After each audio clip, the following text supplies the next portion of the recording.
Hi guys, my name's Mightman. Welcome back to yet another weapon review video. Today we are going to be finishing off our Easter weapon review stuff that's going on, and today we have probably the best to last, which is the X-Eggsploder-MM1. And just kind of go over this a little bit, it does have a fairly decent kind of stats. So 50 round capacity is a heavy grenade usage, grenade launcher, 3.25 seconds, let's not go into the details of that really, 15 damage per hit, and a 39.6% degree cone, and never critical hits. You do not need to have any proficiencies, but you need to be level 25 with 100% PvE arm penetration, and weirdly enough, a 5% chance to stun enemies for 0.4 seconds. And we have quite a lot of ammo here, but I think we might need more for what we're going to do today. With that, we do have a boss hive coming up, which is including a ice hound, which is going to be a bit deadly, I think. And just kind of show things off from the end here. So it's got very slow reload speed, very fast attack speed, average accuracy, and a 0 critical chance, as you can see. And yeah, this is going to be very interesting, but you can upgrade to the exploder you had previously that uses grenades from the blueprints from the 2023 Elite Easter egg, and you can go from there. But yeah, let's go do this. I just forgot before we get going any further, just to show the stats for this full preset. Yeah, it's doing a lot better, so let's just go ahead with it. Okay, we're about to head into this zone. We've got the weapon review preset on. There's no unique model unfortunately, so it's a bit worse.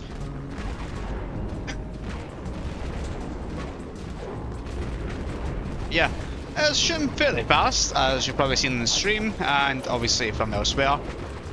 The fair amount of damage for what it is. Yeah, the base preset of this I would probably give 5, honestly. And we've got the hound coming in, so I'm not hitting any of that stun chance unfortunately, but it will use up quite a lot of the ammo currently, very fastly, and honestly it would be crazy. I don't expect to kill anything here with the amount of damage I'm doing. But I think what we'll do is we'll go through this kind of mag around, I don't know what to call it for our grenade launchers, and we will just swap into the preset. So yeah, so far this is doing, whoa, and then I got stuck on, which has been funny. I do apologise, I seem to be losing my voice whenever I do these videos, so I'll try to fix that.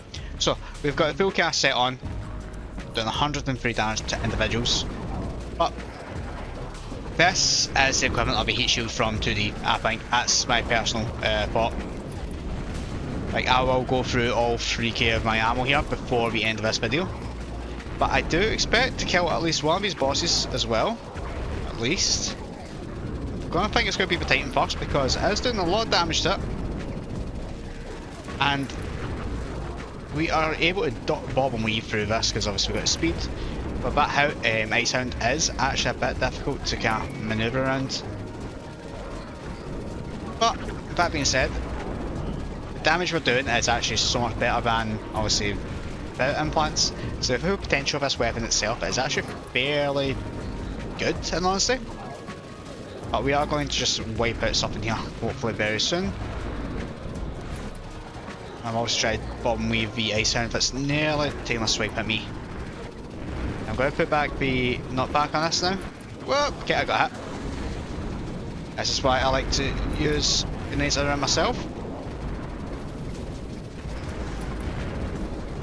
Now this thing might actually be good for doing the mastery as well, around at least...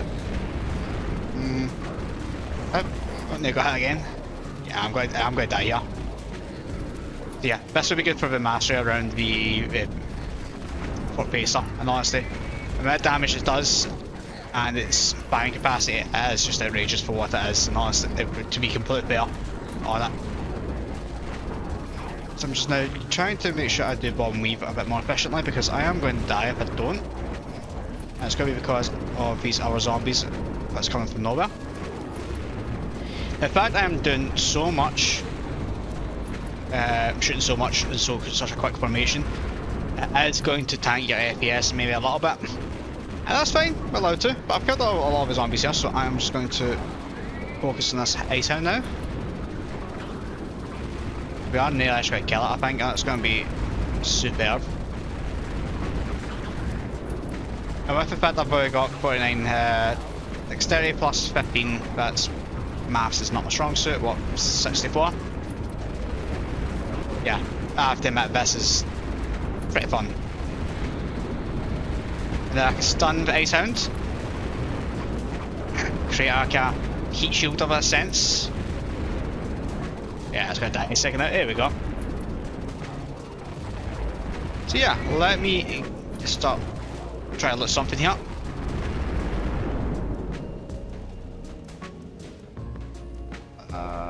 Okay, I'm gonna look at these before I start speaking because I need to hold my breath feels. Okay.